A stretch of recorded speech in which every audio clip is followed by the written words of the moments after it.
Hello and welcome to the Ale and Audio podcast chat shit shed section of the show. Hello, however you are joining us today, whether that be via anything such as Apple, Amazon, Spotify, Google, any of those. Obviously, if you're listening on those, thanks for joining us. You won't hear all the music that's played in the full show. To hear that, head over to Mixcloud, and on demand you can download the Ale and Audio podcast, and it comes complete with an amazing mix of music, which has mostly been chosen by our listeners. There we go. And hello if you are listening to this as it plays out live on Ale and Radio. Hello if you got up early, maybe at work as we speak, listening. Please do feel to drop a message in the Mixcloud chat. Tell us how you're doing. And of course, you can also join in with the games and so on as well that we play in this section of the show. And yeah, we'd like to know your comments too about anything that we're talking about.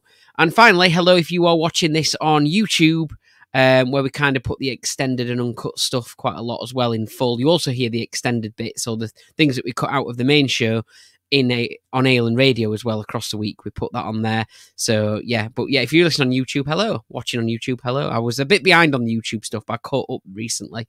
So anyway, let's bring our resident Sheddies. We've had a bit of a swap round today. Done a few substitutions. As you heard last week, Dave is away. He's in Cornwall at the minute. And you might remember us saying as well that he was contemplating whether he gets himself a Verdant jug or not. As you probably saw on his Instagram, he caved and he got himself a Verdant jug. So he's got one of them already. Andy, on the other hand, he was supposed to be here, but there's been storms across the UK this week, and it's wiped out the Dunning. Apparently, we think he's in Oz somewhere. Landed on the Wicked Witch of the West, and all that. He's got no internet basically, so he can't be with us. So never mind though, because every cloud has a silver lining, and we've got two silver linings here. And it's Pablo and Jan. How are you both doing? Hello. Nice to see you both. Both okay? Yeah. All good. I know we had a brief chat before we started. Pablo says you're at the start of COVID, you think? Yeah, I think so, yeah. But it doesn't. It's just another word for flu these days, isn't it? So yeah, I suppose, yeah. Just crack on. Yeah, yeah. Is it still trendy? It's not trendy anymore, is it? So, it's not even good to have it now, is it? Yeah, days off, so. But how was your weekend, Pablo? Oh, yeah. Pretty quiet, to be fair. Well, Friday night wasn't that quiet. Did disco. Irritatingly got cut off at track 17 of 18. But never mind. It is what it is. You either live the moment or you don't live at all. Then Sunday, I just went back to Beamish. So I don't know if anybody knows Beamish Open Air Museum. Oh, yeah. Miss Pastry Stout went when she was up the other week with the kids. But the good thing about Beamish is you pay once and you keep all your little ticket with your name on, and you can go as many times during the year as you want. Very good. You just keep going back all the time. It's not like it's better than like because we have there's things like that I've been to before, like for example Eureka, the Science Museum. We went there last year and we got this ticket where you can go back as many times you want in a year. I don't want to go back. But I've heard Beamish is very good though. Yeah, Beamish is that big. It's got like sort of several different villages and towns and different periods. And what they tend to do is they'll source an actual building from somewhere in the north, the northeast or wherever it is. They'll then take that brick by brick, fitting by fitting, take it down painstakingly, and then reconstruct the whole thing inside and out in Beamish. So they've got like a 1940s farm, a 1950s town with cinema. They've got like a 1900s street, trams, buses, the whole thing. And you can go inside the houses. Yeah, like they go and collect like little things, packets, jars, kettles, like the whole thing. It's just like walking into somebody's living room. And then they'll have people dressed in those particular periods to then tell you stories about where you are and how you lived at those times. And it's just an interesting thing. So you could go on Beamish one day and just visit one village, then go home. They actually have two pubs. They used to only have one, which was the Sun Inn. Now there's two. There's one sort of one end and one the other. So yeah, they even have their own Monopoly, Top Chumps, and forgot what the other thing is now. Beamish versions. Yeah. Quite interesting. I've heard it's really, really good, so it's definitely somewhere on the list to go. By the way, Eureka Science Museum, nothing wrong with it. It's just that, obviously, it's for kids. So I don't want to keep going back there. I don't want to, pull down Eureka. Kids love it. Yeah. What about yourself, Jan? What did you get up to at the weekend? You had visitors, didn't you? No, I was really quiet all weekend. Didn't do a thing. Yeah, I don't believe that for 1 minute. I saw you had visitors. So that meant the speakers were out. I did start watching Norman on Friday night, but I've got a confession to make because Instagram binge you off about 10 minutes in, and I was like, oh no, I can't be fucked with Instagram's crap tonight. So I didn't watch any more after that because I thought it was going to be one of them cut off 20 times. Yeah. Saturday we had Paddy, Katie and Chris over. The boys watched the boxing. I'm glad I never bothered because it was only on for about 5 minutes. What a waste of time. And I think they all went about 3:30 yesterday morning. So yesterday, trying to work this out in my head. At the time of recording, Monday, yesterday morning. Oh, I don't know. I can't even... Yeah, I suppose so. Sunday morning. Yeah, that's strange when you say it like that. But yeah. So they got an Uber home at 3:30. So and then, in boxing hours fashion, basically. Yeah. Pretty much, yeah. So we annoyed the neighbours till about 12, 1 o'clock, and then I did turn the music down then. Thought it was getting a bit late now. And then yesterday we covered the pool over. Oh, yeah. Ready for the winter. That's it. Yeah. I mean, you could freeze it and you could have like an ice skating ring, like, just like Christmassy, innit? You could do that. Yeah. I don't fancy having to replace the pool, though. Yeah, true. So freezing that. Yeah. Well, it can't now. It's got all the gear in it for the winter to stop it freezing and stop the algae building there and covered over. So that's that. Then we just need to uncover it when the weather gets better again. But, you can't freeze your pool because it's just all vodka. It's not actually water. I wish. But yeah, no, it was a good weekend. But like I say, I'm glad I didn't watch the boxing because what a waste of bloody time that was. Yeah. What about drinks and what we're drinking? Because I'm going to tell you what I did at the weekend, obviously, because I thought I'd tie it in with Wish You a Beer. We'll do that in a sec. But what are you two drinking? So I've got this one that Norman gifted me. Ah. A Sure Shot. Sure Shot and Overtone. Oh, okay. Curse These Metal Hands. It's bloody lovely. And then for afterwards, I've got one Jimbo give me. Oh, very good. Very clever. Moonshine, yes. Yeah. Aberdale Moonshine. Excellent. Very good. And that Overtone and Sure Shot beer looks great. I mean, what a collab. Yeah. They've done more than one collab, though, haven't they, I think, now? Is that right? Or is that... Or am I missing it? I thought I'd seen... Maybe they did it with someone else, but I've definitely seen. I'm sure I've seen a fair few collabs recently that Overtone have done a fair few, haven't they? 6 for the birthday weekend last week. That was the playlist ones, was it? Yes. Yeah. Very good. So, I mean, is it a silly question? What are you drinking, Pablo? Yeah, it's a silly question actually. I'm drinking the second can of Disco Delicate. It's Polly's IPA. Oh right, okay. So, how's that going down? All right, yeah, very nice. Yeah, you've warmed to Polly's, haven't you?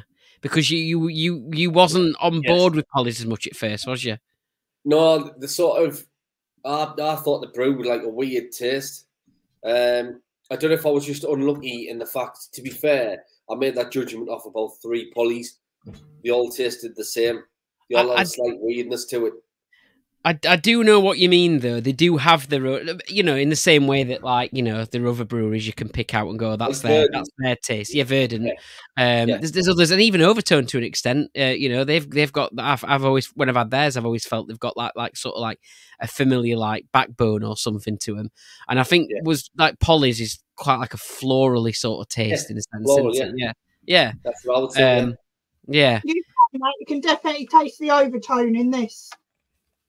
Yeah, I can usually tell when they do a collab who led. Yeah. So I can think, right, yeah, Overtone led this one. Actually, Cloudwater led that one. Shoe Shot led that one. I can always sort of like think like I know who had the influence on this. So. I've got another cool can for the fence. Oh yeah, go Shav, you can add that to your fence, can't you? Yeah, so, in that case, then I better get on to this.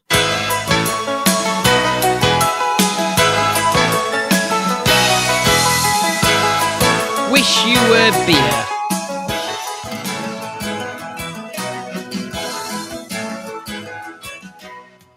So, Wish You Were Beer is kind of, we could go on doing locations and stuff, but it kind of covers beer festivals and beer events as well now. And I've got a great one to tell you about. And as people would have seen from my Instagram, I was going to kind of wait until Andy and Dave got back to do this, but then I thought, well, while it's fresh in the mind and all that, I can tell you more about it. So I thought I'd do it today. And I'm going to send you one of these, Pablo and Jan, because you've joined me today. Obviously, it'd been great if I could have got it to you in time for today, but it was only last Friday I went. But I'm going to send you one of these for you to try. So this is the official beer from the craft brew festivals that have been kind of touring the country. And this has been brewed with, I think it's Copper Beach, is it? Yeah, Copper Beach, who were I've not heard of them before I went to this festival, but I did have a couple of their beers on the Friday at this the Sheffield version of the festival, and it was very good. And they've done the beer for the festival, Hazy Days exclusive festival session IPA, 4.5%. So and here's the glass and everything. Look, I've got the glassware, Craft Brew Festival glassware. So is there a different brew for each location, or one brew for all of the craft? I think, because it doesn't say Sheffield on it, so I think this is for the full series of festivals that they've done. I didn't know the sort of part for different areas. That's it. Now, we first mentioned this on Ale and Radio. We first mentioned this beer festival ages ago. And I think they ran first time. I think they did. Well, speaking to Cam, who's one of these really involved in organising it and big part of the team with this Craft Brew Beer Festival. And we first mentioned it ages ago because they did 2 last year, and then they announced they were doing some this year, and they've just been adding more and more legs to it. So they've gone on a right tour. They've done Manchester. I think they did Bristol. Was it Swansea? Birmingham. I might have made Bristol up, I'm not sure. But yeah, they've been everywhere, and obviously they did Sheffield as well.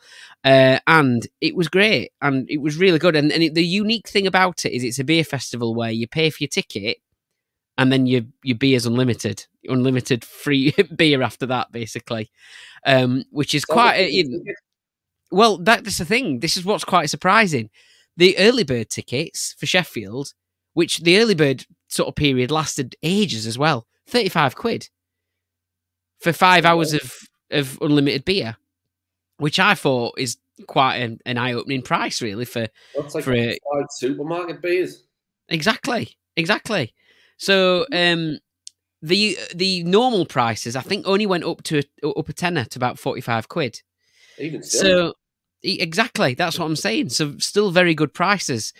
So I went to it. Now, before I'm going to own up, because before I went to this festival, I kind of told, when I've been out and about in Sheffield speaking to different people, not people in particular on Instagram or the craft beer scene in particular, but just certain people in Sheffield, or when I've been out about bottle shops, pubs or whatever, I kind of mentioned I was going to this.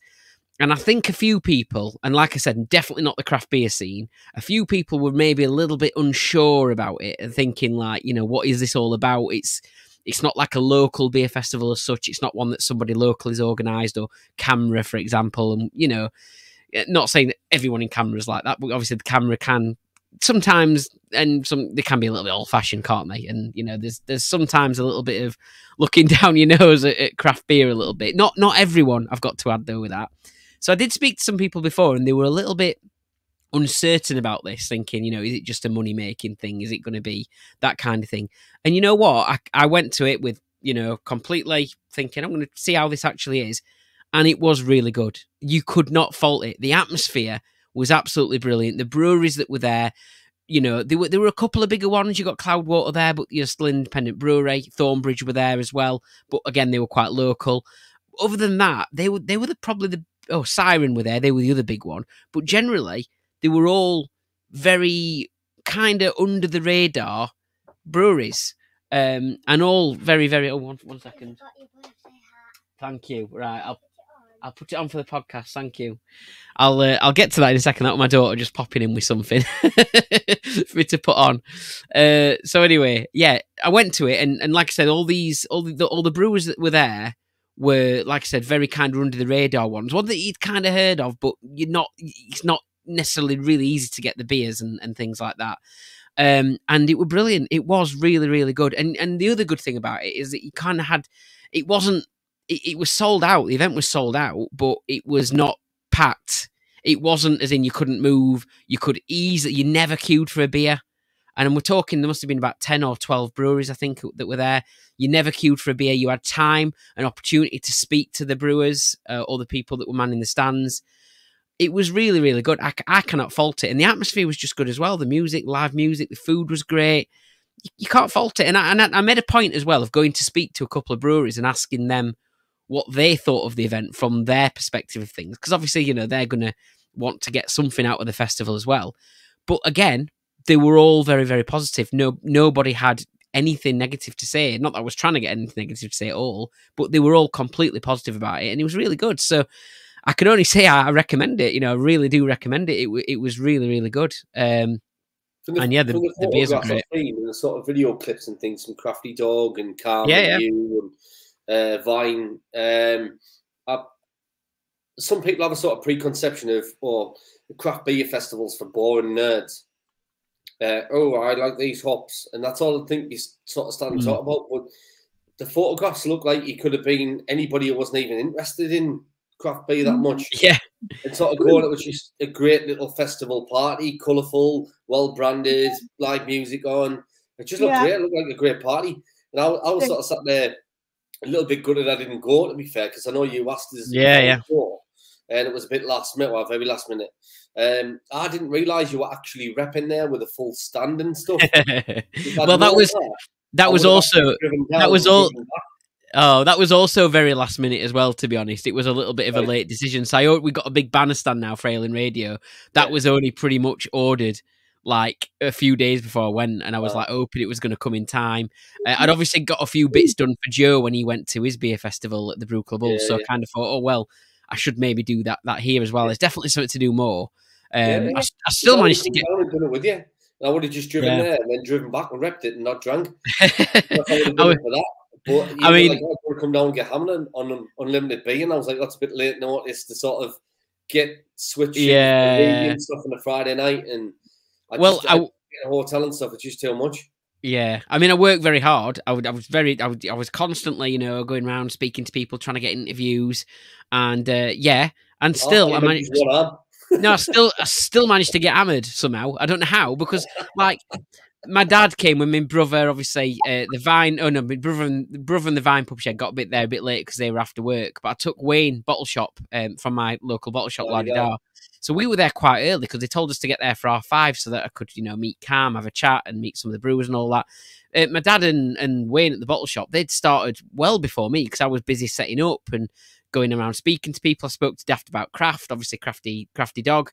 I spoke to loads of people. Pints of Sheffield turned up as well. So I went round and spoke to a lot of people, and I was handing out leaflets and putting up the banner. I didn't actually get to have a drink probably for about 45 minutes into getting there, which was still before. Exactly, yeah. But I still managed to get hammered because what I ended up doing then is I went for all the strong ones. So although I probably only had like... I bet honestly, because obviously you served in halves, so that I reckon I probably only had 4 pints, but I reckon they were like I think there were some quite strong ones in that. So I still felt, and also I made the same old mistake. I know you did the same, Pablo. You're like me with this. Forget to eat. Yeah. I sent my dad to get me something, which he came back with just a small tray of chips because he couldn't find anything for me. He was a bit unsure about what I could and couldn't have because couldn't find any quavers. Because I couldn't find any quavers. Oh, I've got a confession coming up soon. I've just last minute confession. These sort of on the cusp confessions are starting to happen more now. So Yeah, I'll do it in a little bit. But yeah, I'll just say that the festival was great. This beer I didn't actually have on the night because I was too busy tasting all the other ones. I didn't want to have a festival beer while I was there because I wanted to taste as much of the others as I could, and then obviously take this one home to taste it. And it's brilliant. It's really, really nice. So I'm going to send this one to you. They didn't have a mascot. They did have a mascot, yeah. So, and obviously, big crack on the mascot, just bit word crack. It was very good, actually. It was very professional, and yeah, they didn't do as long in it as what I do, but you know, I'm a professional and all that, so yeah. But it was very good. We did one of those earlier in the year on Halen Island, which you know, Jimbo. So they did one. It's not nothing to do with that. It's actually a wedding venue, but they do one once a year called Beers in the Barn.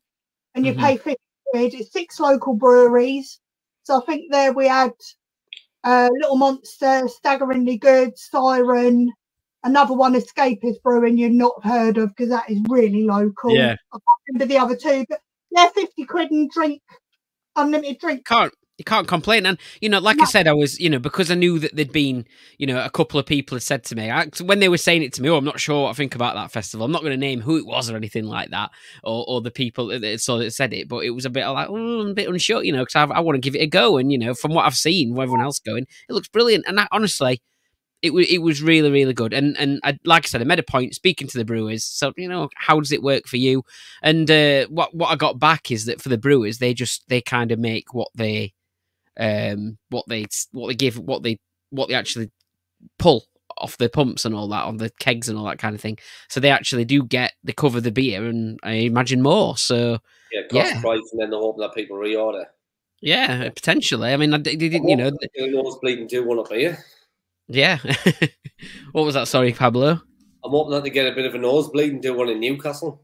Oh yeah. Well, exactly. I think that's a big city they need to add to the map. But no, I mean, it looks like it's been successful. So a massive thanks to Beer Guide Worldwide, because he does so much, and he gets everyone going on the day. He's a great entertainer, and yeah. And we, you know, everyone sees Beer Guide Worldwide. He posts his videos. He's brilliant, all that. And I even had a chat with him for Frail and Radio. And he kind of managed to get behind the scenes a little bit about Beer Guide Worldwide and his background and all that kind of thing. It was really fascinating. So I think we'll have to get him on the show and do a little bit more with him as well, find out about, you know, his background and to where he is now, because basically his life is craft beer. He's constantly out and about, isn't he? He's all over the country. It's incredible to see. So he's living the dream, I think, to be fair. I was wondering this. Does he actually have a job? Yeah, well, he does have a job, and he told us on Ale and Radio he works for Miller and Carter. He works for the restaurant chain, but I think it's more part time because, like I said, he's also working for remote, so he can travel around and do what he's about. Yeah, so he's juggling about 3 or 4 jobs with the sound of it. So yeah, he does really, really well. So question, Jan, before we move on, are you banned from that barn thing now? From the barn? No. Because 50 quid all you can drink, they didn't know you were rocking up. No, but no, I can get banned. Do you want to include her from the group? So we'll see next year when I try to buy tickets and they go, no, you can fuck off. Yeah, you're on the blacklist. So anyway, the beer festival was a little bit of a birthday present. I mean, I was very lucky to be given a ticket, you know, by Beer Guide Worldwide, so I didn't have to pay for the ticket either, so it was even better. But my dad asked me, "Are we doing up for your birthday?" I said, "You know what? I'm gonna need a bit of time off, I think, after this beer festival. Plus, we've got Sheffield coming up, so the beer festival at the weekend was a bit of a birthday present to myself." So there we go. As of Tuesday, so at the time recording, I'm still 36, but as people hear this, I'm 37. There you go. And I've got a birthday hat on that my daughter's. Thank you. Birthday! I'll just kill Steve. No, it'll all be over and done with by Friday by the time people hear this. But that brings me on nicely to a confession. Are you ready for this? Yeah. This is a good one. Right, I'd completely forgotten until now as well. Here we go. Forgive me, Pablo and Jan, for I have accidentally sinned. Unlike Dave, I know I haven't had a kind of calling, anything like that. But yesterday, for a little birthday gathering I had at the in-laws' house, I inadvertently ate a chicken nugget. Oh! And I'm a vegetarian. I cannot believe that, and I'll get to the point of how it happened, but yeah, I was because it was my birthday. They're normally very good. My in-laws are normally very good. They normally put me something out that, you know, is a bit special for a vegetarian or whatever. That's not just, you know, the bread or the, you know, the chips or, you know, wedges or potatoes or whatever. They do like try and get me something. And anyway, I was there at the buffet table put out, and I saw the chicken nugget things. I thought, well, they're not for me.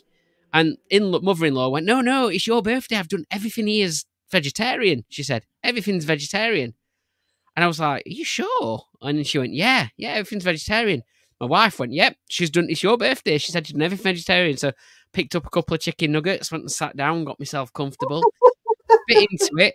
And I said to me sister-in-law, this is a bloody good chicken nugget. What fake brand of chicken nuggets this? Continue to eat it. Next thing, mother-in-law comes running in. I'm so sorry. She's only gone and bought free from gluten chicken nuggets, but she only read free from chicken nuggets. I'd only ate one. I'd only ate one of the 4 on my plate, luckily. You're right. It's not real chicken anyway, Jimbo, is it? Let's face it. Exactly. Thing is, I was all right about it. I just laughed because the chances are it's going to happen again at some point accidentally. And, you know, there was an incident at work the other day when I thought they might have served me a real sausage as well, because I felt a bit, after I'd ate it, I was a bit like, Anyway, and I decided I'd get over things like that. I can't do it about it. It's going to happen, you know. I'm not intending to. But the worst thing about it was I felt so bad for the mother-in-law because she was obviously horrified and, like, she'd gone so much effort. So I felt really awful. But, I tried to all the guilt. Yeah, of course. Well, no. Obviously once I'd had a chicken nugget, I thought, well, sod it. I'm going to go and get a full bloody bucket from KFC. Then why not? No, I didn't really. But I suppose the one annoying thing is that I didn't, you know, it was a chicken nugget. You know, you kind of, it could have been like a nice juicy steak or a bit of bacon. I miss bacon. Could have been anything else, but not a chicken nugget. If you don't eat it and you spit it out, that chicken then die for nothing. Exactly. Well, I said that. That was my words. It was dead anyway. So, you know. Anyway, there we go. So that was my confession. It wasn't my fault, but it happened. There we go. So, anyway. Okay. Let's have a quiz, shall we? Yeah. When I find the button.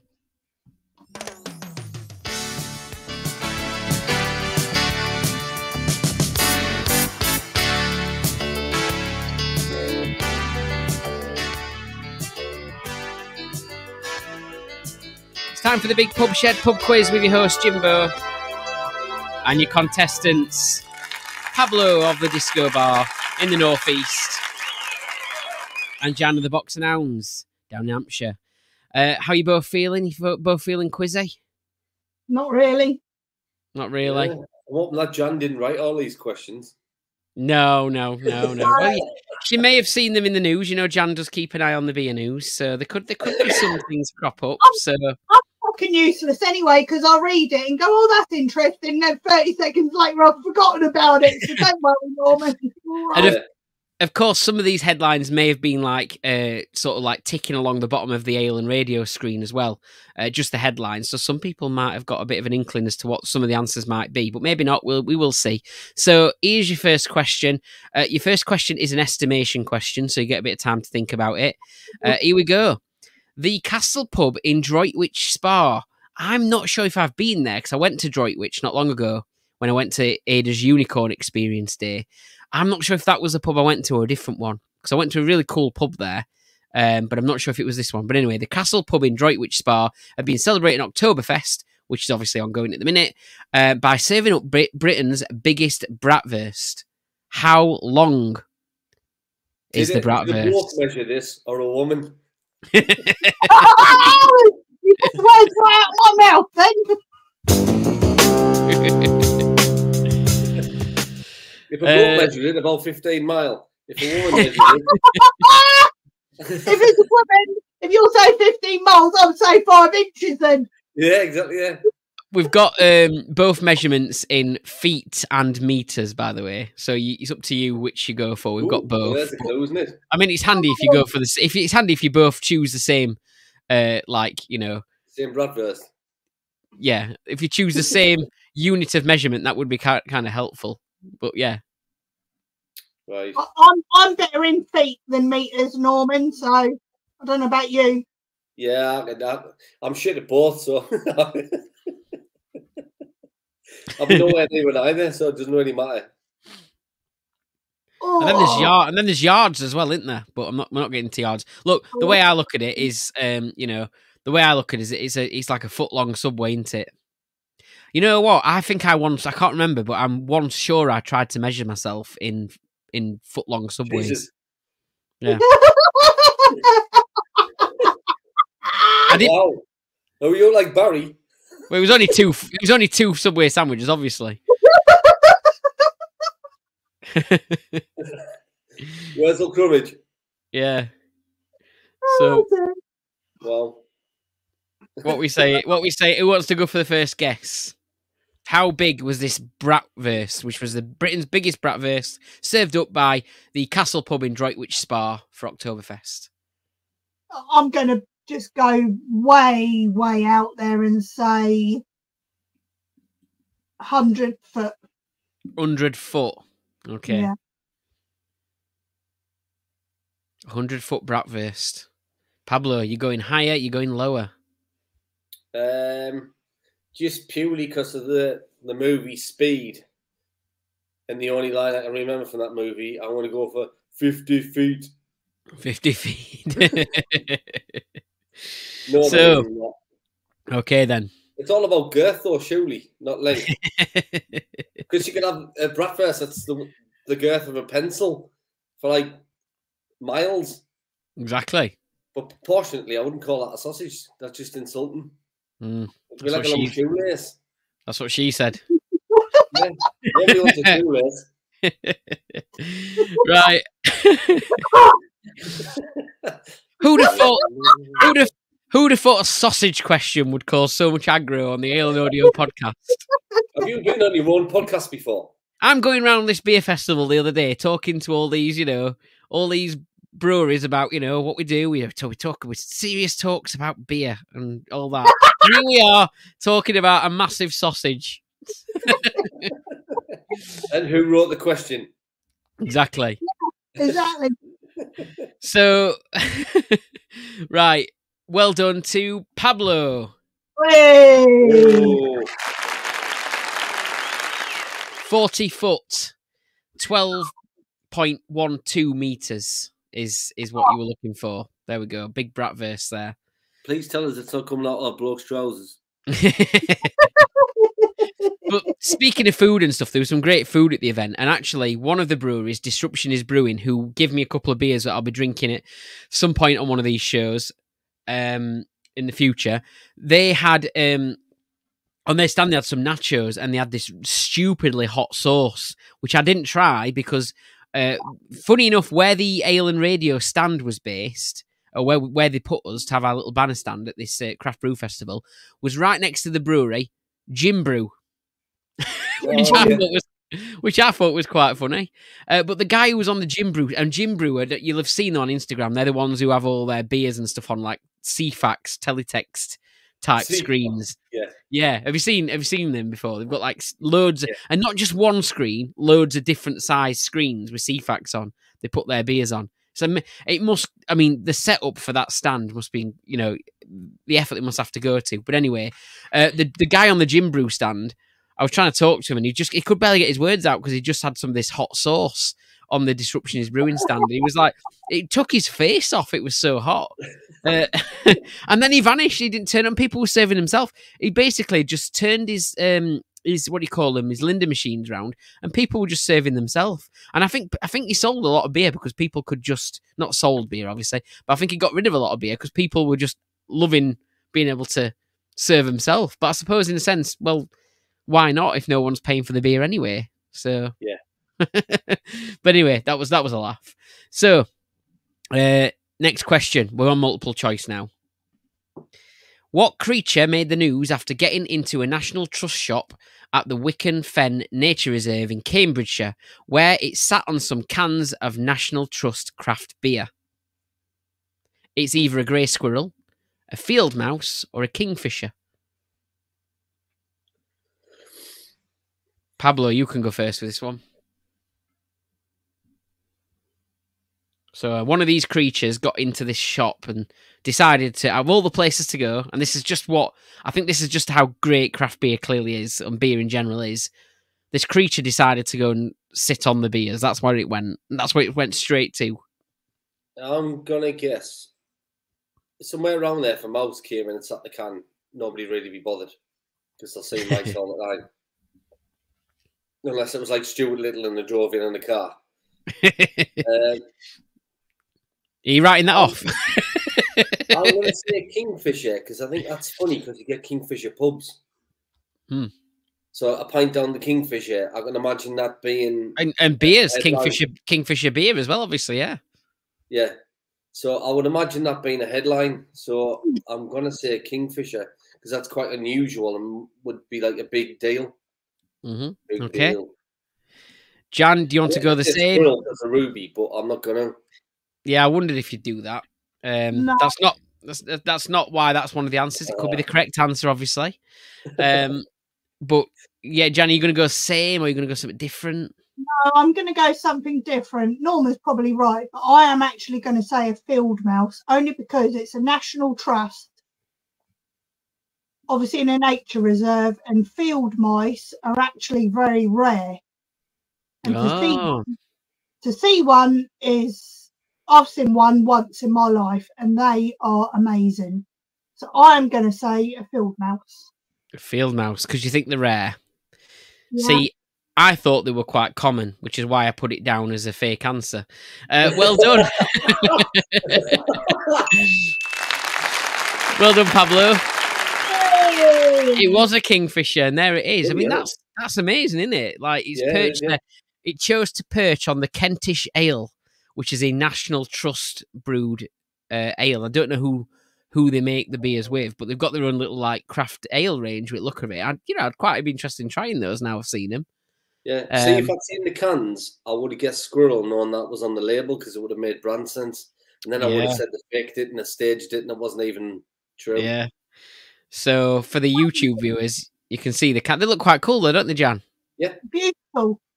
They're the kind of cans that I think would go well in your house, Jan. From we've been to your house, and they kind of, because you've got kind of like very naturey and all that kind of thing. Yeah, on the fence maybe, not in my house. Not in the house. All right, fair enough. They're just what I'm trying to describe to the listeners is they're very classy looking cans, aren't they? I think they're not like super wacky. They're almost a bit like Enid Blyton books, aren't they? A little bit. Yeah, they are. Yeah. It's a bit. Is it Enid Blyton or what do you call her? Her that did the Lake District ones and all that. She's someone different. Beatrix Potter, yeah. Same, but yeah, there we go. Different people, but same sort of effect. Yeah. Yeah. Is that rabbit roadkill? Yeah, might be. It's blue. That's it. So there we go. Next question. We're back on estimations now. So another estimation. We don't normally get this many, but we've got another one. In fact, I think we've got 2 more estimations. So this is your first of them. How many days did pensioner Paul Conway survive in the wilderness before being found alive after he got lost attempting to hike to the UK's most remote pub for a free pint at the Old Forge pub located in Inverness, within the region of Lochaber, Scotland? Now, we have featured this pub before in our news, maybe even in our quiz. And yeah, I think one of the news stories that was if you get there, you get a free pint. But then I'm thinking, this just does not make business sense, because if you are the pub in the most remote location, if people finally find you and you're giving away free pints, you're not going to do very well, are you? Yeah, is it just somebody's living room? It could be, I don't know. Hannibal Lecter's living room. They seem to always be, if it's the same pub I'm thinking of and that I've read, I think it's always in the news because it's a bit of a challenge to get to this particular pub. You think you can only get there in certain ways. It's not easy to get to at all. And you obviously a lot of Scotland's broken up into kind of like it's surrounded by bits of like quite big bits of water and so on, isn't it? So you kind of got to cross things and all that kind of stuff. I think that pub is on one of the islands. I can't remember which one. So I don't know how he thought he was walking across water. Mm. But what it doesn't tell you is he charges 25 quid for a bag of crisps. Mm. And I suppose you're going to want a bag of crisps at least, aren't you, by the time you've made it there? Yeah. Sick of eating blackberries and thistles or whatever they eat. Paul probably lived down the street. Yeah. He just forgot where he was going. Yeah, that's it.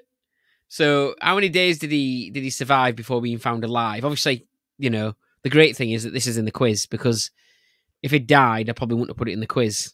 But he's all right. So he's fine.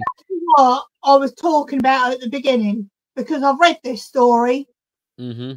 and for the life of me, I can't fucking remember how many days he was missing. Have a guess then, Jan. Come on. I'm going to say 4. 4 days. Okay, 4 days. Yeah, that sounds like a sensible guess, doesn't it? Yeah. Pablo? I'm sure I've seen the movie about this. Was it called Blair Witch Project? Yeah.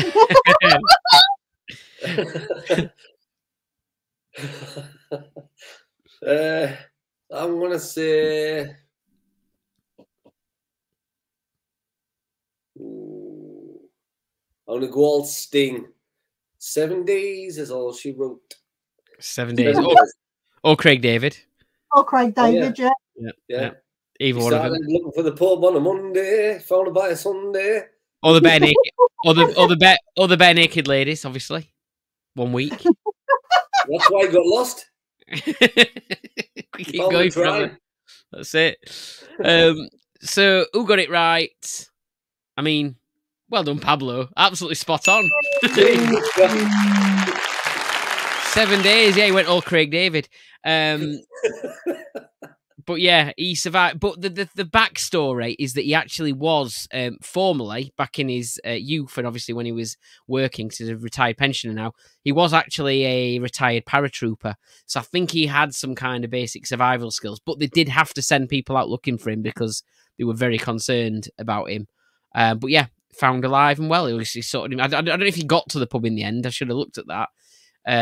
I wonder if he got his free pint, because it'd be a bit annoying being lost for 7 days and not even getting a free pint out of it. Yeah. But anyway, I'm guessing if he was a beer lover, he probably took some with him anyway. That might have been part of the problem. I'm sure we got pubs tagged in on Facebook and Snapchat and everything by now anyway.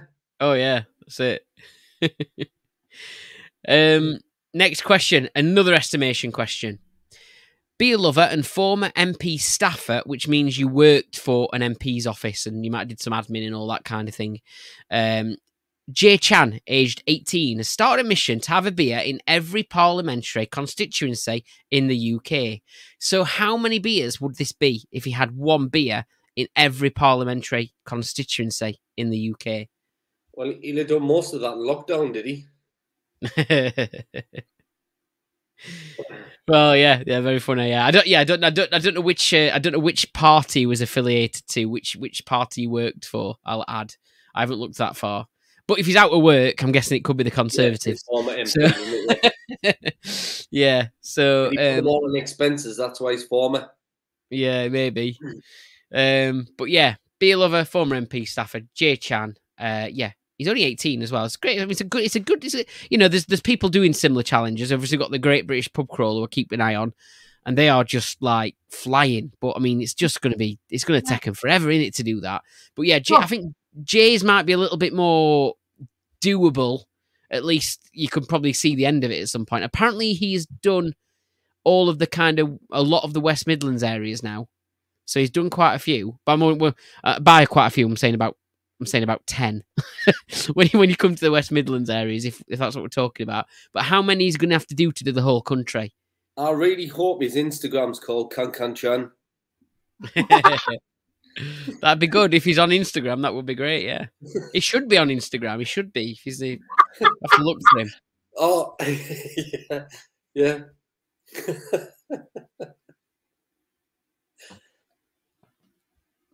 What are we reckoning? Norman can go first this time, and then I'm just copying his fucking answer because I haven't got one right yet. How many bees are how many constituencies are there? Yeah, basically that's the question. How many constituencies are there? Christ, I should know this. I've been mind-numbed by the voting. Yeah, I suppose that's a good way of doing it, thinking about the sort of vote split maybe, or the seat splits maybe. Yeah, Christ. I normally turn off when it starts like colouring maps. Yeah. There'd be loads of, I think you'll find there's 348 constituencies. There's a hell of a lot, isn't there? Because even here, just Portsmouth is Portsmouth North and Portsmouth South, I think. Portsmouth Jan's back garden. I want to say, you know where I'm getting this from? 726. Okay, 726 for Pablo. Jan, what are you going with? I told you I'm copying him. No, I'm just going to have a guess. I'm going to say 725. I'm just having this is a complete random throw out guess because I don't really care if I get it right or not. I'm going to say 693. 693. Okay. 693, 726 for Pablo, 693 for Jan. Let's have a look. Who got it right? Who got closest? Well done to Jan.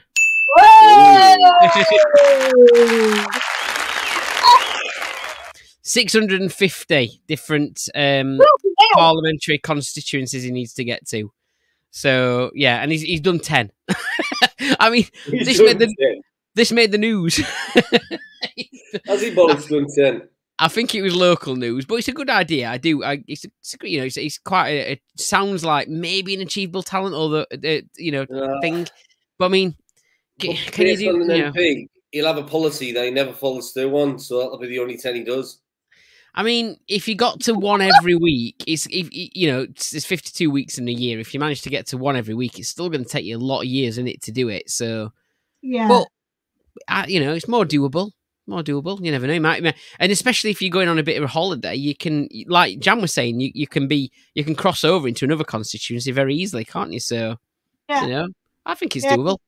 I think just here we've got Portsmouth North, Portsmouth South, Havant is a completely separate constituency. So is Waterlooville. Then you've got the Isle of Wight. You can do all that in a day easily. Exactly. There we go. So yeah, we'll see. We'll keep a track on him. Okay. I think we've done the questions now. So it's time for. It's time for.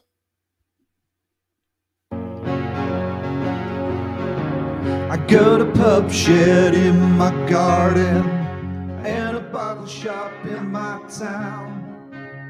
I love the craft and perfect draft and a 2-for-1 discount.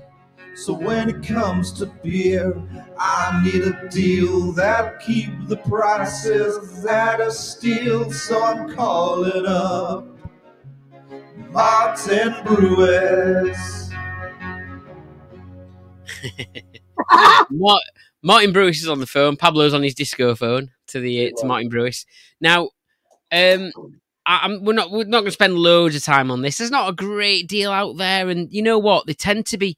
What we're finding at the minute is they tend to be very quick discounts. And just to keep you alert to this, please do keep an eye on Ale and Radio's beer and home bar offers and discounts page because they come up so quickly. I mean, on Sunday, so Sunday past last weekend, I saw last weekend, I saw 2 deals that were only on for the weekend. And that was Thornbridge, who was doing a Derbyshire Day deal, because it's Derbyshire Day, so they did a Derbyshire Day discount code. And also Vault City, they had 15% off all their beers at the weekend. And obviously free delivery if you spend so much and all that. So listen to Ale and Radio, because as soon as they come on, we get them recorded, we put them on there, but we also put them on our web page as well. So keep an eye on that. One that I did find, though, And Pablo, I'm glad you're on for this one because this is really going to be relevant to you, actually. I spotted that Triple Point are doing this build your own beer box. And what I really like about the main thing is you get 20% off. So if you pick 12 beers of their individual cans, you get 20% off the individual can prices. So I did this and I picked some of what I would call their kind of specials beers. So like, the ones that they've just done or maybe they're going to be limited edition ones. So some quite high percentage, some Neepers kind of at the 6% and 7% nearly and all that kind of thing. And then I picked a bunch of their kind of core range as well. And it worked out after the discount at 38 quid for 12 beers, which actually is the same price as a bruiser box. That's quite cheap, huh? It's quite cheap. I mean, I imagine the only downside to that is you might have to add delivery on, obviously, if you're further away and all that kind of thing. But it was quite a good deal. But one thing I think is really good to say about this with Triple Point, this build your own beer box. I'm sure there's other breweries that do it as well. The good thing about that is you can pick the beers that you like. Now, I've had a bruiser box I decided to have one this month because it was my birthday, like I've mentioned. And I got the 12 beers from Pretty Decent Brew Co., which is good, actually quite a good amount of beers from brews. I think generally it tends to kind of be 8 or 10. Pretty Decent Beer Co. was sending quite a few out with theirs. I got 12. But I did get 2 sours, which obviously people know I'm not massively a sour fan. I will try them because I want to try them and I want to give them a go. But, the good thing about these build your own beer boxes and the one that Triple Point are doing, you can just pick exactly what you want and you're going to like every one of those 12 beers. So I think that's quite a good deal, actually. 38 quid for the 12 beers. It's not bad at all. Yeah. So go check out Triple Point. I thought that was quite a good one. Potentially I might actually do that deal myself as well. Stock up on Triple Point. And the benefit of me is I can go and collect them. But obviously I appreciate you might have to add, some people had obviously I'd delivery onto that. But yeah, there's something else I need to speak to you about as well in a bit, Pablo. We'll have to do it for the Uncut section. The next one I saw is it a deal? I don't know. I mean, it might be, but I just know it's Oktoberfest.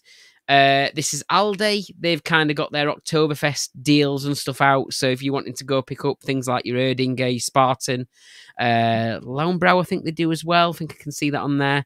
Or is that Erdinger still? It might just be another version of Erdinger. But yeah, head to your Aldi. Have a look, pick up some of your Oktoberfest stuff. I've not seen Lidl doing too much this time about it, because normally Lidl do something, and I still haven't seen that same Oktoberfest Aldi box thing that they did last time. I haven't seen that this time yet either. But obviously they've got deals on the food and stuff like that as well. So if you want to celebrate Oktoberfest any of these coming weekends, there you go. So that's a bit of Martin Brewis for you. Is there anything else before we move on? Anyone else seen anything? I'm interested to know what about that Brewdog box was Oktoberfest. Yeah, I mean, this in Germany. This is from their catalogue. It says Oktoberfest on it, but I'm guessing as Brewdog they usually do. They've probably done an Oktoberfest beer or something, I imagine. Yeah, but just be one of them other beers in a different label.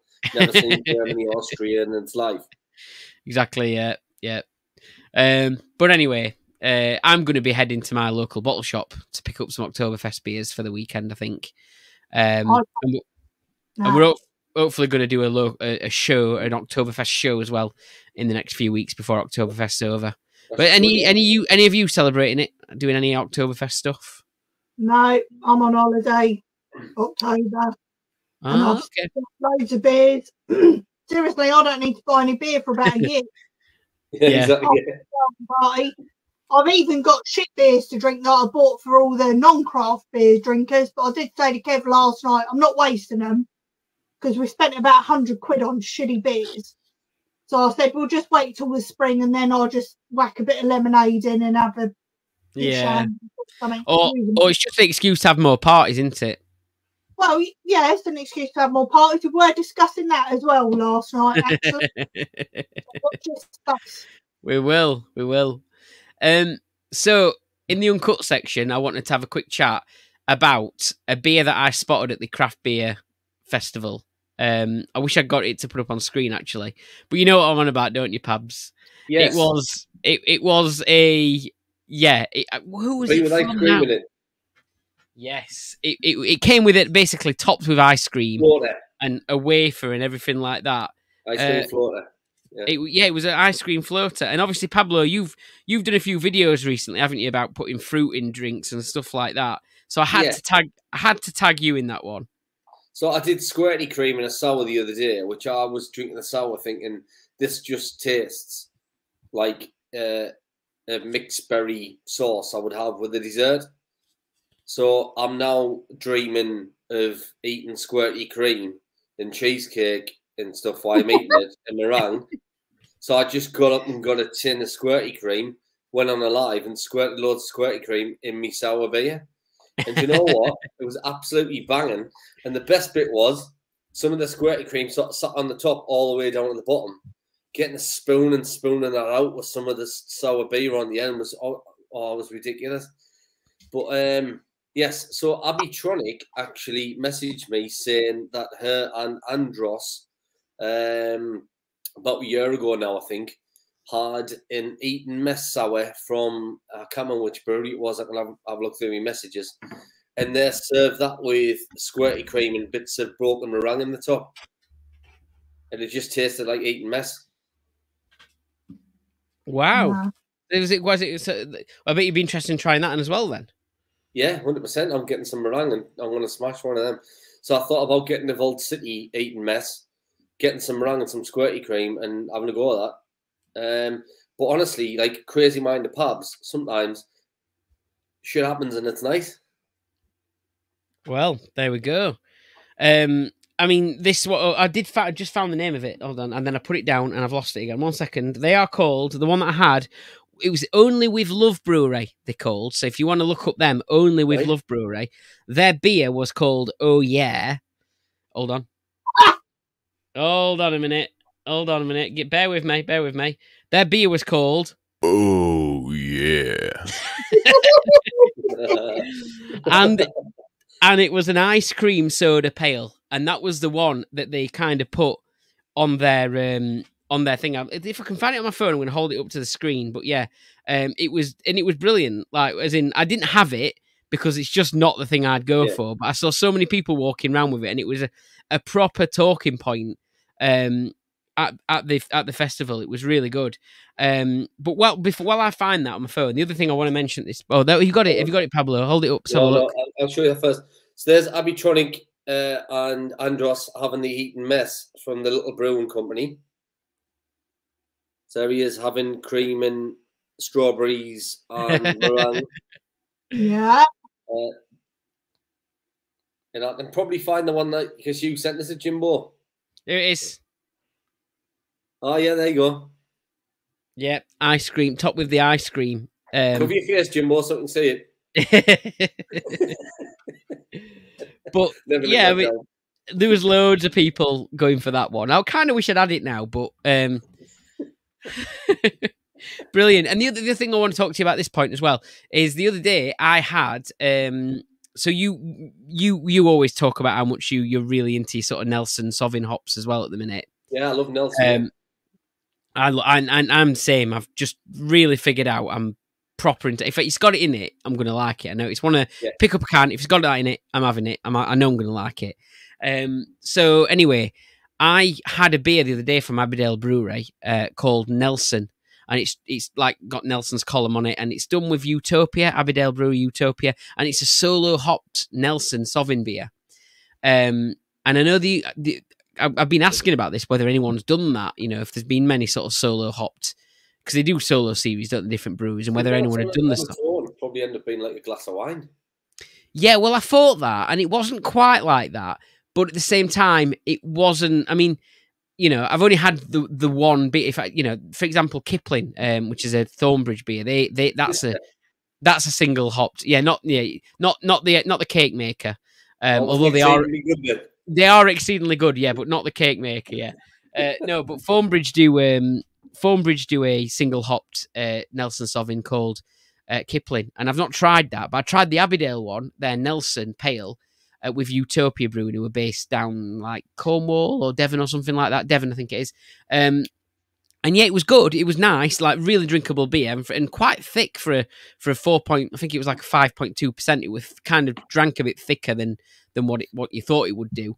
But again, I think I just still preferred it complementing other hops. So yeah. I had Lost in the Dream by, not surprisingly, Overtone the other day. 7.8% dipper. And that had 3 variations of Nelson hop in it. Mm. And I did say in my little write-up, I'm Nelson hop semi, I've got a Nelson's column.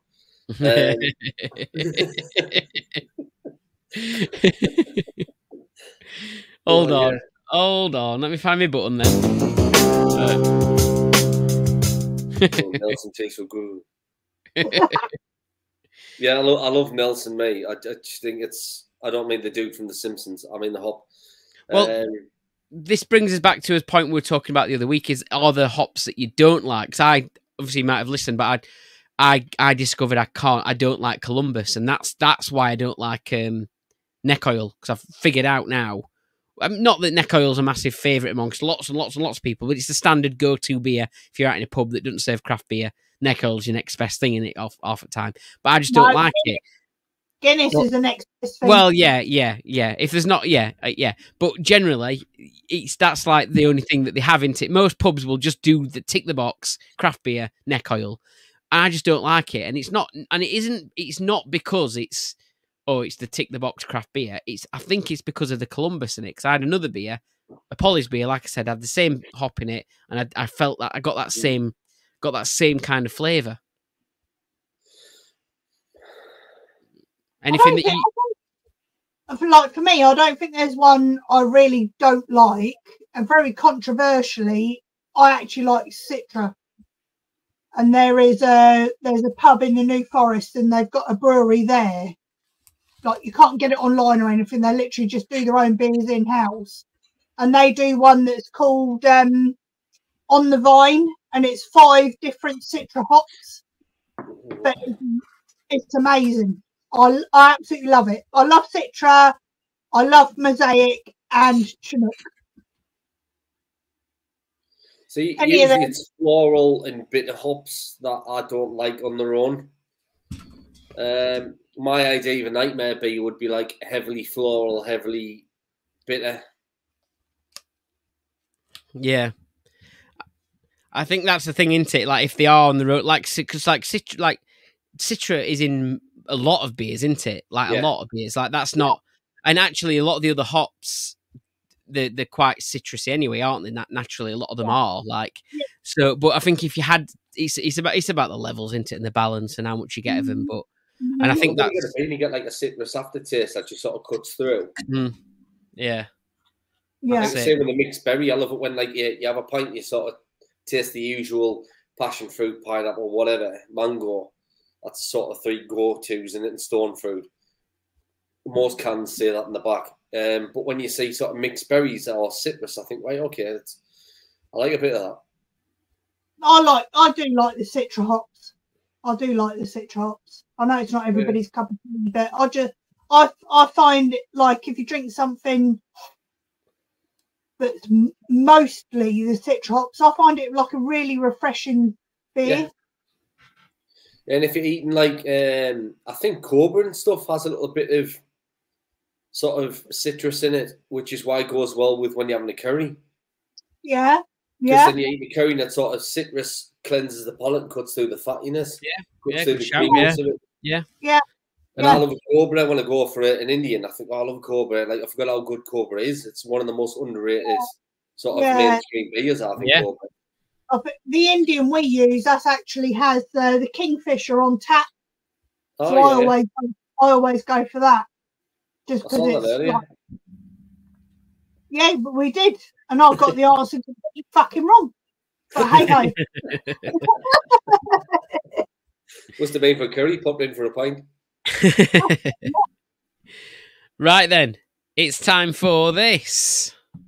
Hello everyone, I'm the Compare Without Compare, and here at the Ale and Audio Pub Shed tonight, I'd like to introduce our turn Sheddie Mercury.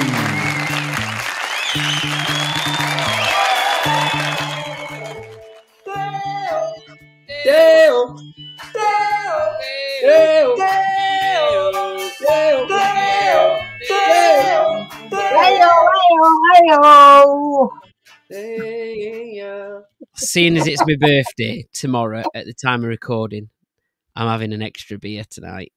Go on then, get in there. Christy, What you if I say, just how many beers you had tonight then on your podcast? Just the one as normal, is what I normally say. No, 2. It's my birthday. Shut up. It's your birthday. It is, yeah. I've not mentioned it, have I? Mentioned it. No, I didn't mention it, no. But yeah. So this, before we get started, it's not a lime Regis beer. That's just the glass I've got it in. But it is it's called White Passion.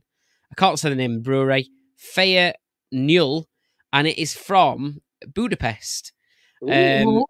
Yeah, somebody gifted it me, and I keep meaning to have it on the podcast, but then we keep having the same podcast beers. So tonight we're a chance to have something different. So there we go. It's quite nice, actually. Right, It's a bit wheaty.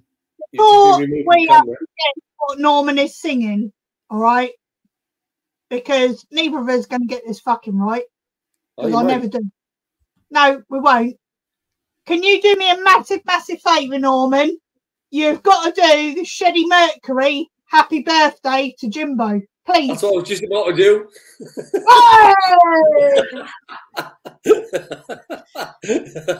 I was going to joke on saying this is the song and just sing Happy Birthday, Sheddie style. Oh, so that was your plan? Have we ruined it? Yeah, I wasn't actually going to do that as Sheddie, but I was going to do it just for the crack. Oh, go on then. Come on, let's go. I was at a wedding the other week with Michelle, and I got introduced by Michelle's brother-in-law to a group of people I've never met before as, hey, Sheddie Mercury. He does this thing called Taskmaster. I'm like, oh my God.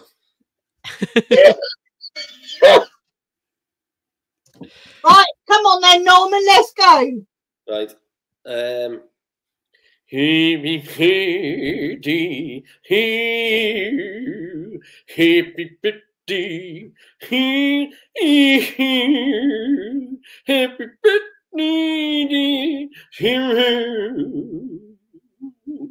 birthday, happy birthday.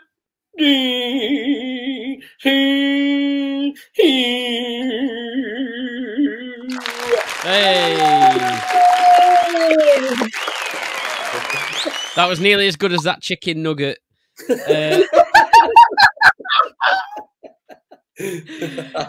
getting too No, tonight. happy birthday, Jimbo. Thank you. Happy birthday, mate. Should have thank mentioned you. it. He's getting old. Alzheimer's kicked in. He has to keep saying it. He doesn't realise I already mentioned it. That's it. And by the time people hear this, it'll be Friday. It'll be ages ago. I'll be halfway to 38. He says it's Ada that brought them hot. It wasn't. It was Meals on Wheels.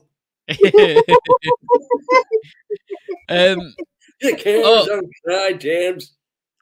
I was going to say, well done to we didn't get a right answer from Dave and Andy last week, and we did get right answers from our listeners. So well done to Abby Tronic, to the Cleveland Arms, and also to Ryan 10 AVFC. You all got it right. I've not got that far yet. Go on then, tell us what it was, Pablo. It was Oasis Morning Glory, wasn't it? Yeah, what's the story, Morning Glory? Yeah. That's what it was last week. It was quite topical, obviously, with the Oasis back together and all that kind of thing. So yeah, there we go. But can you get it right this week? So I've got no idea this time. So it's first time I've heard it. It's happening live. Jan is not going to have a clue either. But let's we'll try. Jan's putting her eyes on because Jan's putting her glasses on to close her eyes. Because apparently it helps her to concentrate more. You focus the senses, don't you? So right, go Pablo. CDs available from the side of the stage. With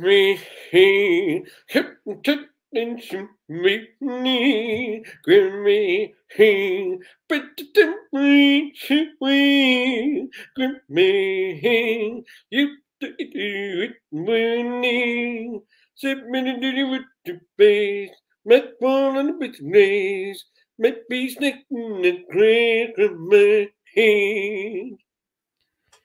Oh, it's frustrating. Definitely gonna. Well, we have to have it again, but yeah, I'm gonna. So I could hear something. Go for it. Give me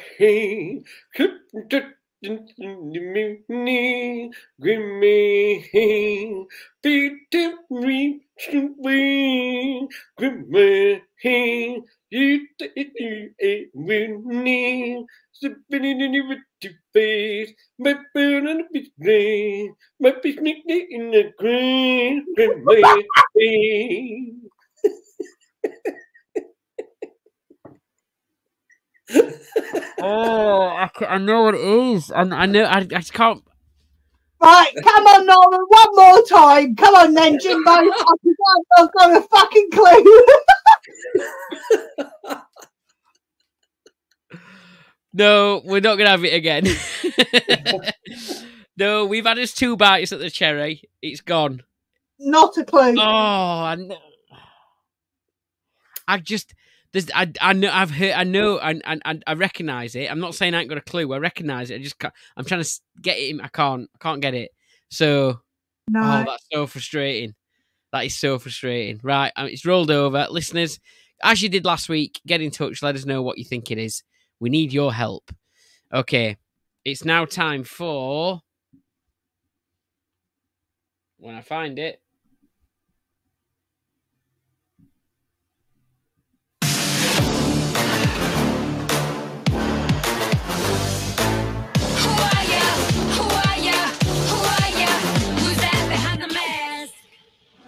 It's time for the mass drinker. So in this game, we have a celebrity drinking 3 different beers. The beers act as clues as to who the celebrity is.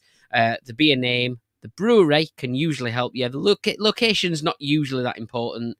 But yeah, these 3 beers will give you the clues as to which celebrity is drinking the beer. Okay, so it's up to Jan and Pablo to work it out. Jan, you're both going to get one each. So Jan, Pablo, you got the quiz. I think you won the quiz. You got the most answers right. So do you want to go first or second? Can I have Andy's questions? Because then I can get the free meal singer. I'll go second. So Pablo's going second. So here we go. And just to remind you the rules as well. If you get 2 guesses in total, but 3 clues. So we reveal the clue one by one. Now, if you get the correct answer after 1 clue only, you get 3 big points. If you need 2 clues and you get it right using your 2 guesses, you get 2 points. And if you get all your clues, you just get the 1 point. Okay, so it's who can get the most points, basically. So, yeah. And then you get a microwave. That's it. Time for the mass drinker. Game 1.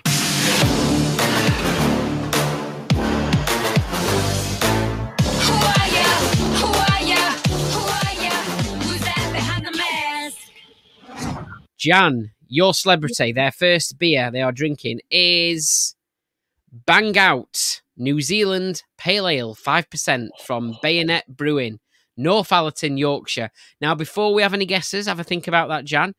I had this beer. I had this beer at the Sheffield Craft Brew Festival. Bayonet Brewing, absolutely brilliant. That featured a hop I've never tried before, and obviously I knew I liked New Zealand hops. Matika's great. Obviously we know Nelson Sauvin, we spoke about that. But Superdelic, I don't think I've had that before from knowledge, and it was a entirely Superdelic hopped beer. It's got to be the best name. Have you had one? I mean, it's got to be the best name for a hop, that, isn't it? Superdelic. How amazing is that? But this was brilliant. And apparently it had won awards as well. It'd been up against some other big breweries and it had won kind of like beers of the festival or something like that, he was saying. But I'm going to have more of a chat with Bayonet because they were brilliant. And it's like a one-man band as well, Bayonet Brewing. Pretty much one person doing it all. We've had a few beers from him. Yeah. They're really good. And actually, he is a top bloke. No, he's a really nice fella, isn't he? Yeah.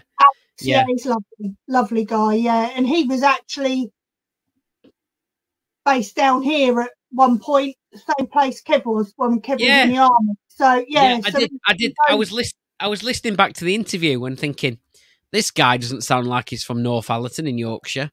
No. So that makes sense. Yeah, if he's got some sort of more roots down south, sort of thing. But yeah, I'm not sure he's got roots down there, but he was based down here for a long time. I think he definitely had more of a southern accent than a Yorkshire accent, anyway. But yeah, I think he possibly might originally be from Portsmouth. I'm not 100% sure. Okay, but no, he's a really nice bloke. He is, yeah. So bang out New Zealand Pale Ale is your first clue for this celebrity. 5% Bayonet Brewing, Northallerton, Yorkshire. Pablo thinks he may have got it, but obviously, Jan, it's yours. Jan, you chose the wrong one, clearly, Pablo.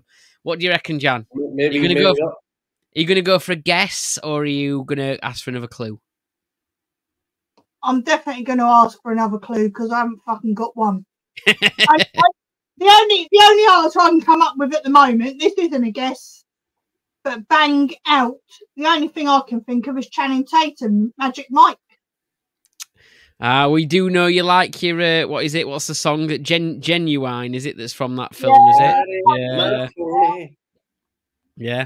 Well, do you want to go? Do you want to go with it or not?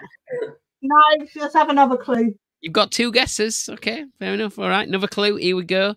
Your next clue then is Crafty Ales Right Hook Bitter. It definitely is what I thought it was. 4.6%. Anthony Joshua. Hook Norton Brewery in Oxfordshire. Are you sure you want to go for it? Yeah. Clearly you think it's something to do with boxing, but there were two boxers in the fight. Yeah, there was only one that was fucking shit, let's face it. The only one that was bang out. Right. Take it off. Take it off. Who are ya? Who are ya? Who are ya? Who's that behind the mask? Yes. Hey! It was Anthony Joshua. You are correct. Yes, and there he is on the floor next to his can of Bang Out from Bayonet Brewing. That's it. Obviously, so you got yourself 2 points there, Jan. Well done. That's a good result. Yeah, very good. Now, if you got your third, would have loved Tyson Fury's response to that fight. Did you see it? He'd lost 150 million quid. He said, "I've lost 150 million quid because of that. You daft, you silly cunt." Good for him. So, yeah. So the next, the beer that you would have got as an extra clue would have sorted it out for you. Knockout Export Stout, 6.6% from Vocation Brewery in Leeds. So yeah, you'd have definitely got it after your third clue. But yeah, there we go. Yeah, it was Anthony Joshua. So, there we go. It's time to play the next game of the Mass Drinker.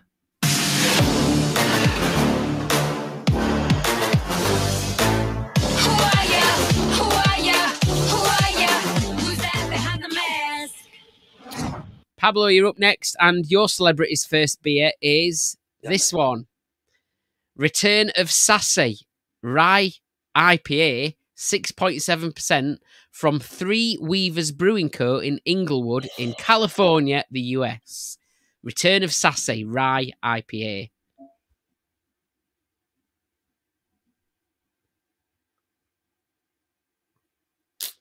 I wish I chose the first one. God damn it. I've got an idea. I'm going to write it down. Okay. I'm probably going to be wrong. Return of Sassy Rye IPA, 6.7%. It's somebody who's made a comeback then, surely.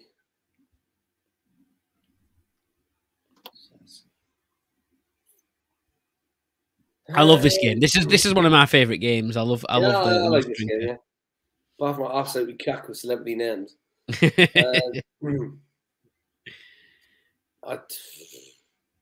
Return of Sassy.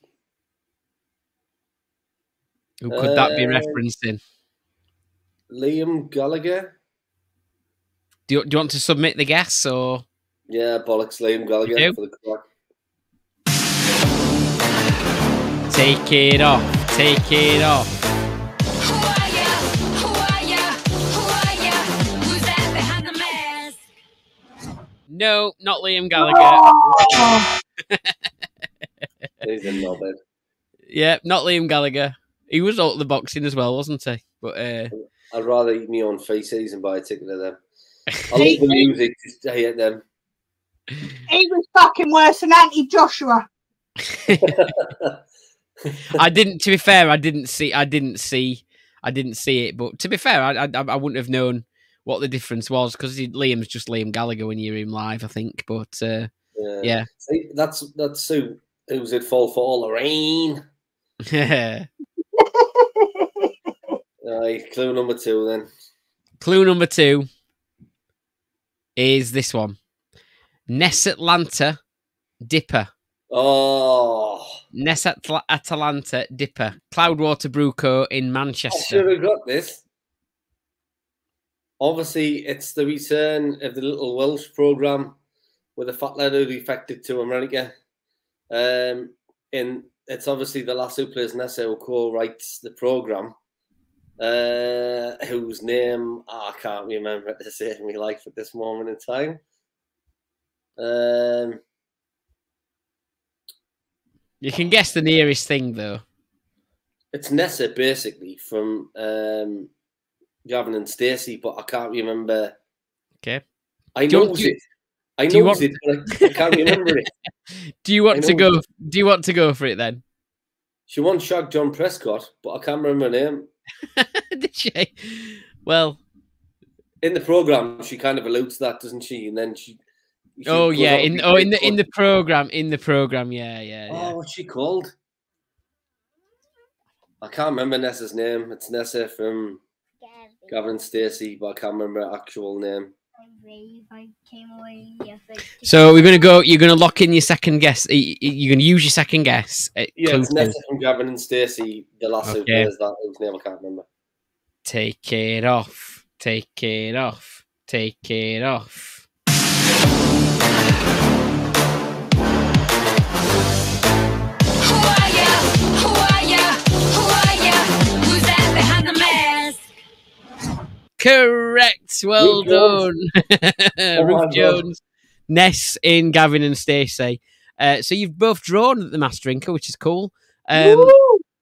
You would have your last clue for Ness would have been, what's What's occurring, which was actually a beer, a pale ale, 3.8%, produced by Vogue Brewery in Barry in Wales. So the location would have actually been a clue, as well as obviously blatantly obvious beer that they'd be having. But there you go. That was the Mass Drinker. Thank you very much. Okay, it's now time for.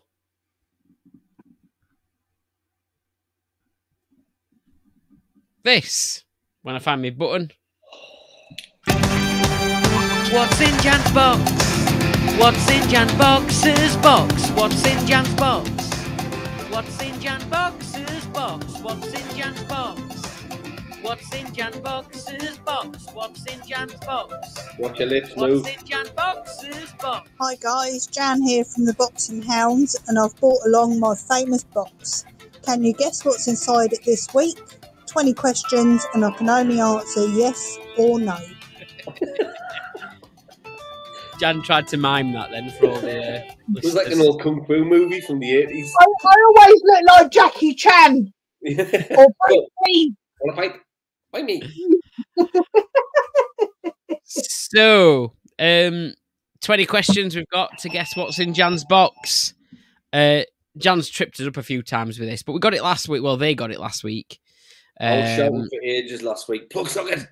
You knew what it were last week. Yeah, Andy and Dave took it right down to, what was it, about 17 or something like that. So, okay Right. then.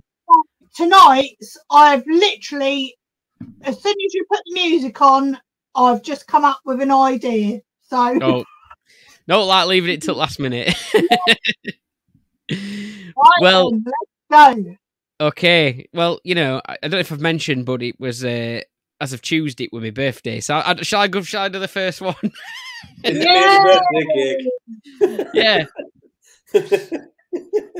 Is it made of wood?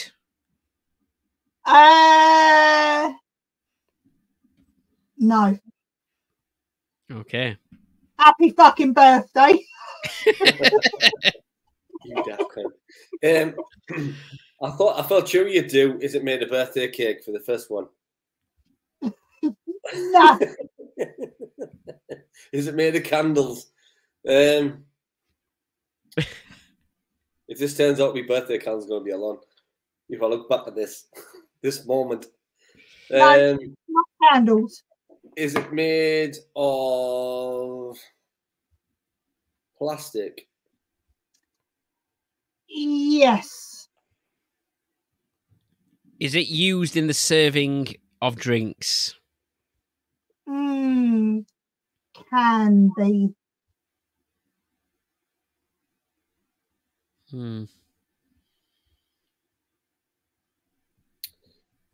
Would it fit in your hand?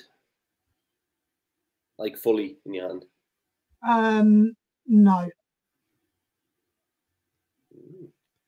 Okay. Quite big then. It's not that 40-foot Bratwurst, is it? That's not No. It's the old bloke. That's not a guess, by the way. Found him. He was in the bush. Is it It was in decorative? James Fox.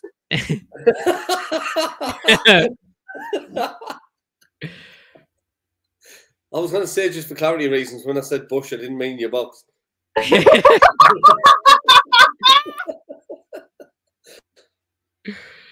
Oh dear.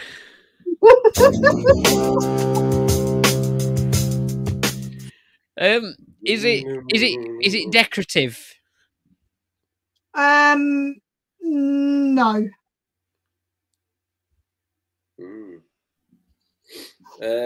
Is it used for entertainment? No. Is it electrical? Does it have a Yes. current? Yes. It could be a tea cake. Is it a box of raisins? It's electrical. We know it's electrical. And it's plastic. I'm guessing by the hesitation, it's not all plastic. And it's bigger than your hand.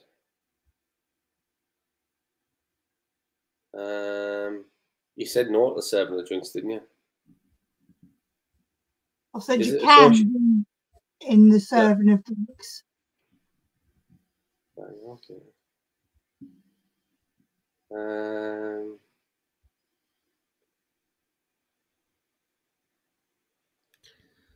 Does it light up?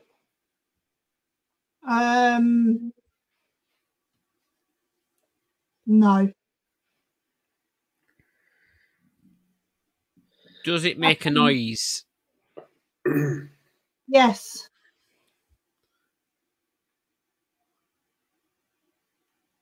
That's So, 11 questions. Okay, so we're just over halfway. So it's made of plastic. You can't hold it in one hand generally. No. It can be used in the serving of drinks. Yeah. It's got electric in it in some way. Yeah. And what was the last one that you just had, Pablo? It makes a noise. Yes.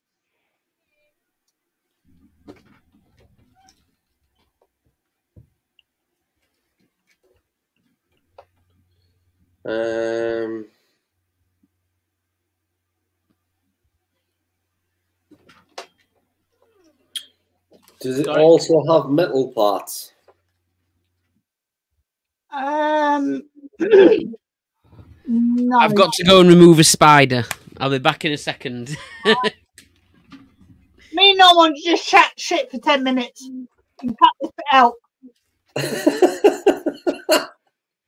Tell us what it is, so I can embarrass them.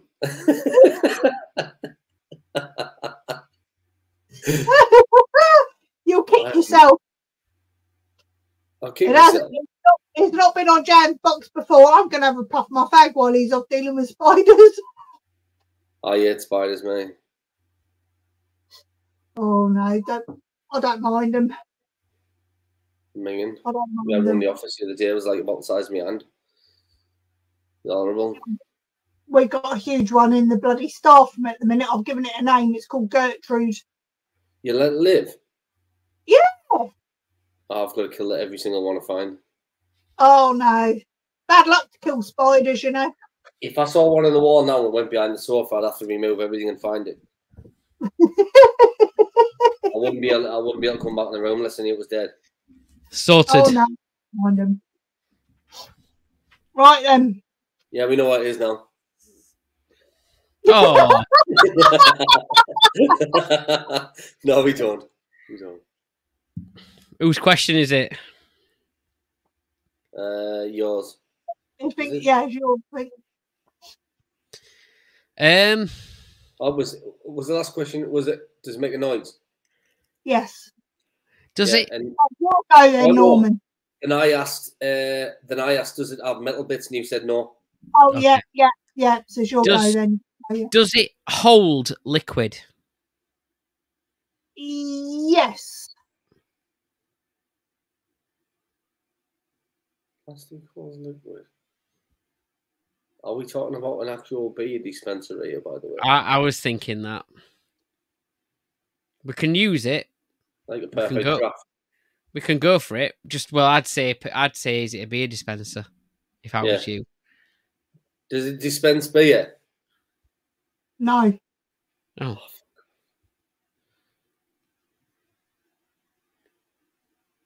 You did say I want to kick myself. Does it? What are we on? 13? Are we 14? 14. Does it cool things? Yes.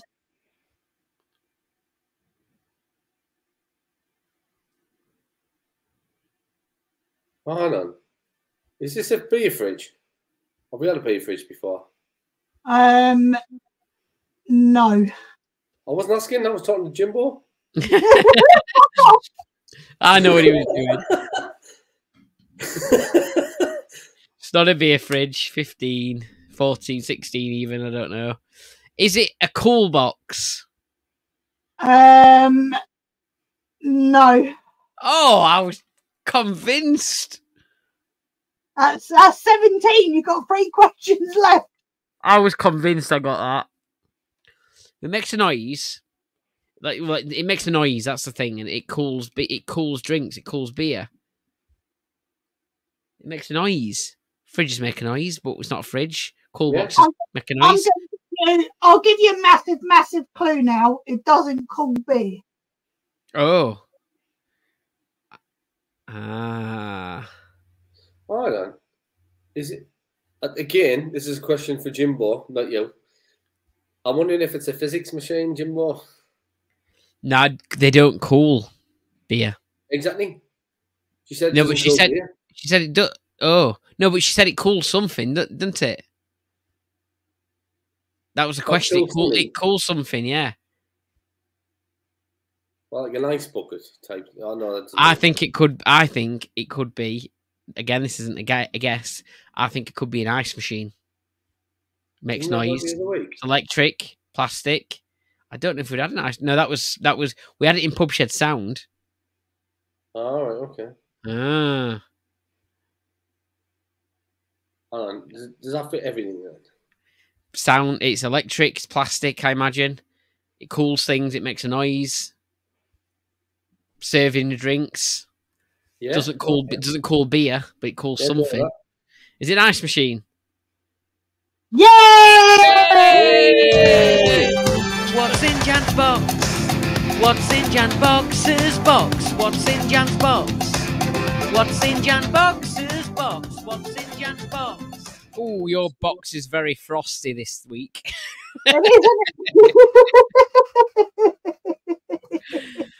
So there we go. That was a good one, that. What's the 7 days, man? That was a good one. You got, what did we get to 18 or 19 there? 18. Oh, what a close. Yeah. Hey, we did well there. We did well. It wasn't massively easy, that one. There we go. No. So, time for home bar of the week. Okay. I don't think I've got a response. I did message him, but they are in Texas. So for that reason, they've not managed to get back in touch with me yet. Plus, we can't. If they don't follow me or whatever, then they might not see my message straight away. It might go into the requests, but they do follow Alien Radio. But it's an interesting one. I think potentially maybe Cleveland Arms pointed it out because they usually do. But it's the Drunken_Scotsman. Drunken_Scotsman.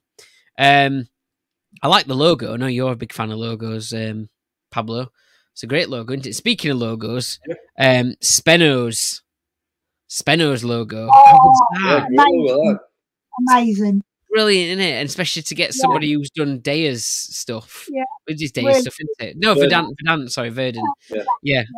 Yeah. Brilliant. Really good. Really impressive. And also, by the way, I need to mention it. I was going to play it tonight, but I couldn't get it off the Instagram. But Spenno drank his drip tray. He actually followed through, and Fuck that shit. he just did it as normal. Didn't he? Like, well, it's fine. It's just another beer. This.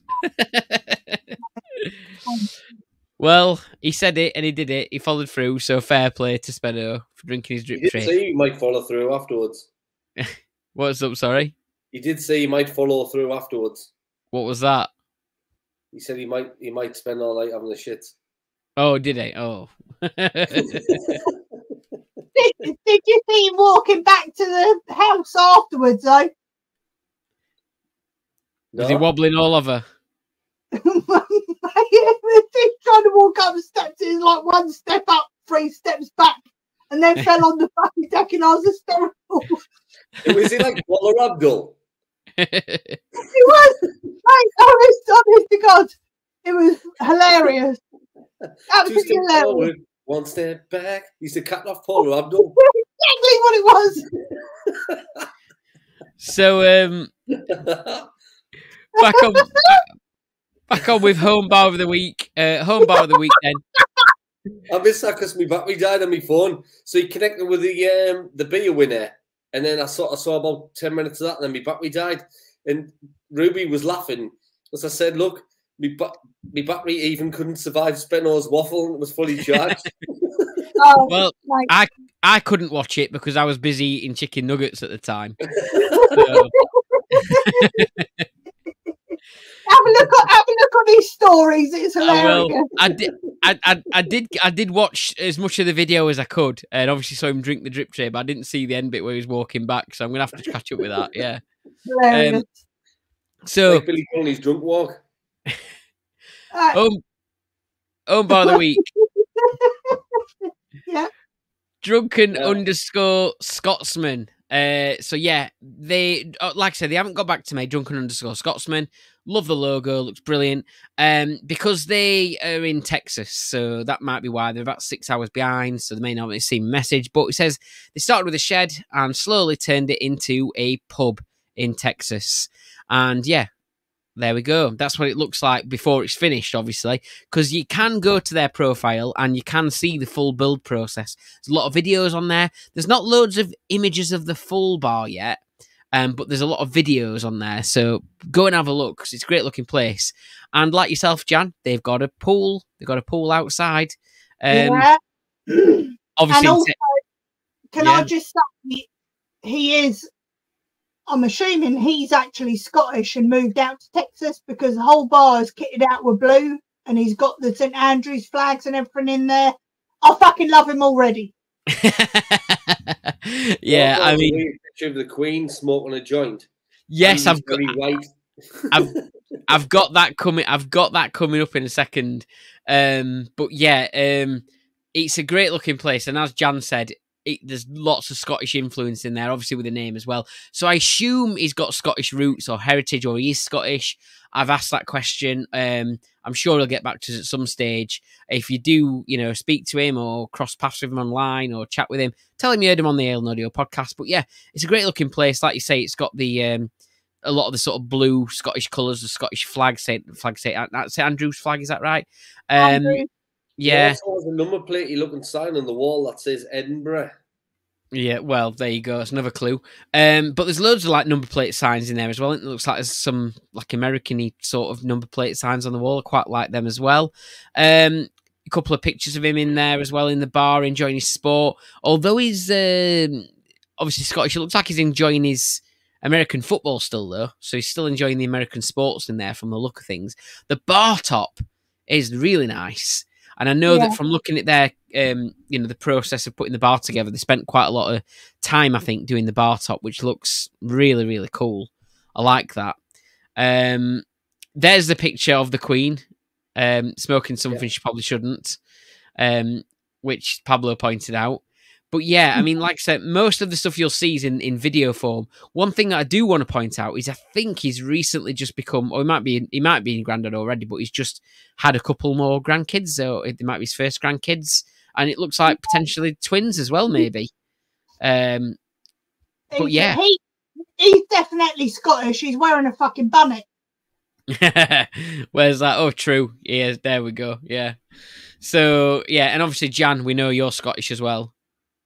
Yeah, I just talk like a fucking idiot, but yeah. Yeah, there we go. So please do give them a follow. Like I said, if you are giving a follow and you speak to them, whatever, tell them you heard them on the Ale and Audio podcast, and it will be across the week on Ale and Radio as well. But I really do like the place. Like I said, there's not loads of pictures on there, but there are a lot of videos you can watch, and you can see the kind of process from pretty much start to finish on there as well, which I really like about a pub shed and home bar account. If you can document it, if you're on Instagram early enough, and he clearly was. So yeah, there you go. Go give him a follow. Once again, what you want to find is it's drunken_Scotsman. Give him a follow. There we go. There we go. What are we doing at the weekend? Any plans? Norman, you can go first. I don't know actually, because I've just had to do some rearranging with Ruby, so I don't have Ruby on Friday as I normally would now. I've got her on Saturday instead, so that sort of like knocked everything out for me. So I'm busy trying to figure out what I am actually going to do. I've decided to take Friday off in celebration of having a Friday night off. So I don't know what I'm going to do. I'm just sort of trying to figure it out, really. You'll be popping by the Owl at some stage, maybe, I'm guessing. Maybe, yeah. Might have a little mooch in the Owl on Thursday or went in the other day for the first time in months. Because a lot of the time I kind of want to go on a Tuesday when I've got a night to myself, but they don't open Monday and Tuesday night. Yeah. So there's loads of times I think I want to go for a pint in the Owl, and it's not open. So that's a bit frustrating. But yeah, I don't know, to be honest. I'm not sure. I've really thought that far ahead. The weekend is your oyster. Yeah, it's my lobster. Yeah, all that. So go for it. Enjoy. We'll have to keep an eye on what you're up to. Might we see a disco at some point? Are you not sure about that yet? Probably not this Friday. Just with us having a sort of Friday to myself.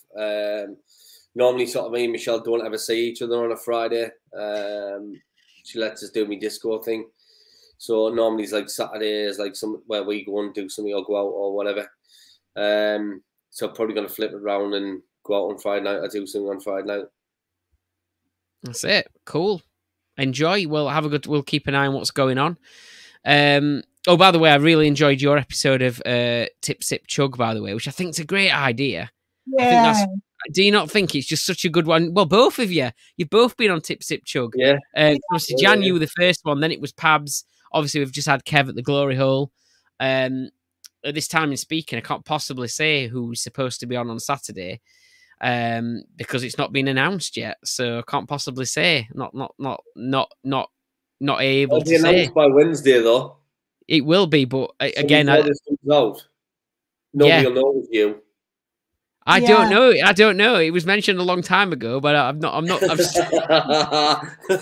I was like, oh, is this supposed to be? It might be someone else. I don't know, but I'd love to. Birthday for you by any chance? I don't know. I've not watched Kev's one yet. I'll need to catch up with that. I did watch Norman last week because we were out here anyway, me and Kev. So I did watch pretty much most of Norman.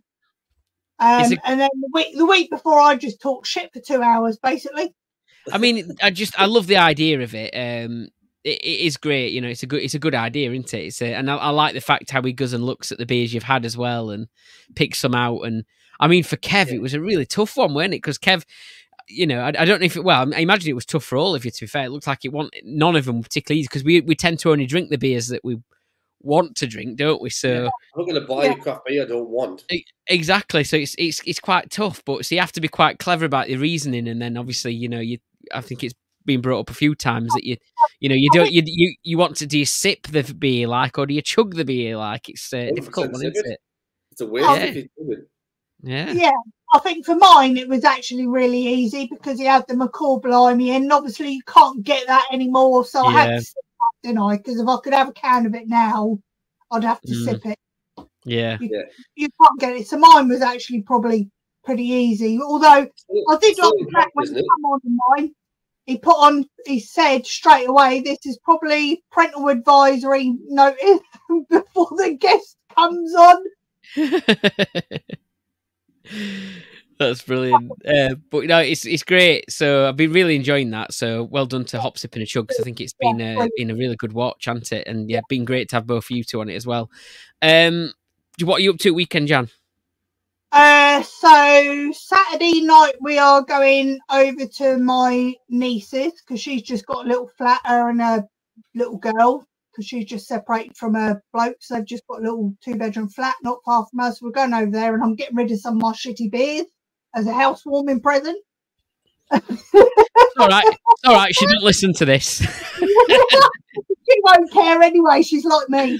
And then Sunday night, and I've been looking forward to this for months, we are going to see a bloke called Alex Lowe. Do you know who that is? No? The name rings a bell, but I mean, is it... Go on. So, Phoenix Nights, Clinton Baptiste. Oh, we are going on Sunday night. I've been looking at buying tickets for Stockton. Yeah. So we're going Sunday night. So we're going to the fifth Royal in Winchester. Until Jan finds out it's cancelled due to unforeseen circumstances. You see this, right? Have I ever told you this before? So when I used to work for a design agency in Newcastle, we got a client in once, and he was a clairvoyant. I may have told this story before on the podcast. He's a clairvoyant. He was like, "Oh, massive clairvoyant. I've been on TV programs. I've been on a Sky series. I want to be the first clairvoyant to do an arena tour. I've seen it in my head. It's going to be massive. Going to do an arena tour." So we did all this sort of marketing for him, came up with this whole thing for him. He was booking Newcastle Arena. He was doing this big thing.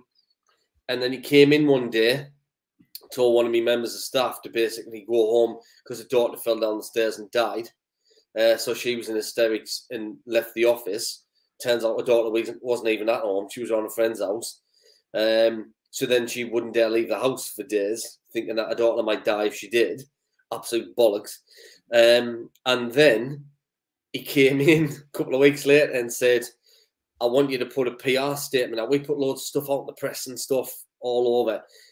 "I want you to put a PR statement out, cancelled for unforeseen circumstances." I said, "You do realise what you've just said is the end of your career. Like, that's the end of your life.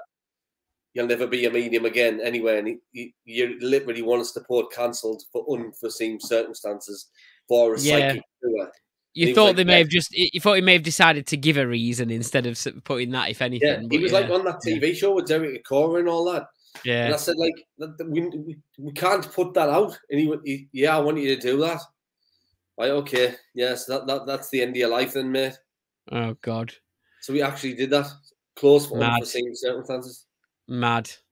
But that sounds like it. That'll be a right laugh, though, that Jan, because he's hilarious, isn't he? I think it's going to be brilliant because a lot of what he did or does say, like if you read up about it and everything, is people actually think Clinton Baptiste is a person. They don't realise it's an actor, so they go to his show and then he's all going, "Get the word, not the fucking." So I think it's going to be brilliant, absolutely brilliant. It's funny that because it's nearly, well, I posted it the other day on my own Instagram story, but it's like nearly so many years to the day that I met both of the Kennys from Phoenix Nights. Kenny Junior, Kenny Senior, you know, the one with the tiger face and the Billy Liar one. Yeah. So I met them both. I'm still, like I said, I'm still waiting for Jackie Chan's number so she can get on podcast. But anyway. He was on earlier. Yeah. Going on the constituencies. Exactly, yeah. What about you then? You must be doing something. It's your birthday weekend. Is it my birthday weekend? No. No. Well, like I said, I'd kind of done the beer festival as a bit of a thing, so I'm actually not planning that much. But on Friday, there is like a 20 years anniversary due of a little kind. Well, it's not little. It's like a big family kind of restaurant. It's a Green King now, but it's still the same name, called Meadow Farm. and it's like a farmhouse inn, that kind of chain, but it's Green King attached. So when that opened 20 years ago, that was like one of my first jobs as when I was a student at college, and loads were started at the same time, and the building, it just opened at the same time, so we all got to like bring us families to do like a test run, you know, like a serving people food and all that kind of thing. And at that time, we were all the same age who started and all at college and all that kind of thing. And it was just a bit nuts because it was really odd time to kind of start a job like that. And it was a bit crazy. We'd like stay behind after work and have drinks at the bar, and we probably shouldn't have been because we were still a little bit underage and all that kind of thing. Wasn't owned by Green King at the time, I like to point out. But the pretty much the owners and stuff are all still the same. So they're having like an anniversary do. I don't know how many are going to turn up because it was one of those controversial places to work. There was always drama, always things kicking off, people falling out, and like random stuff happening. Like, you know, the landlord would be having ice fights and throwing ice at us after hours and stuff like that. And you'd be running around the restaurant like ducking, and it was like some off Saving Private Ryan and all that. But we're going for a reunion because there's a couple of us who were like, should we just go and see what it's like? So we're going on Friday night, but I can imagine there won't be many of the old people turn up, and it might just be us. But we're going just to that for the laugh. So, like old time's sake, if they've got Kronenberg on the bar, I'm going to get hammered on Kronenberg and go home and be sick in the taxi. So that's my Friday night. And then Saturday, what's going on Saturday? Oh, well, there might be things happening Saturday night, as we've kind of already mentioned. But there's a Wednesday match Saturday, so I've got to do that Saturday dinner time match, Wednesday ground, and then don't know. We'll see what goes on Saturday. No plans though, just chill out basically. Probably recover from getting hammered on Kronenberg. Obviously, we're recording this Monday evening, ready to go out on Friday. But it's your birthday tomorrow, so is it? Is it really? Happy birthday to you. That's all you get. You. I'll sing. Thank you. I'm not going to say. I thought Sheddie Mercury had started back up. I'm only joking. But yeah, thank you both for joining us. And we will see you both again soon. I'll get that beer sent out to you as well. The Craft Brew Festival. I'll get it's actually very, very good. It was really nice beer that. Sorry, what was that? Look forward to that. Yes. I'll get it sent out. I'll get it packaged up and sent down to you. And there we go. So have a good weekends all, and thank you very much. And you. Bye-bye. Bye.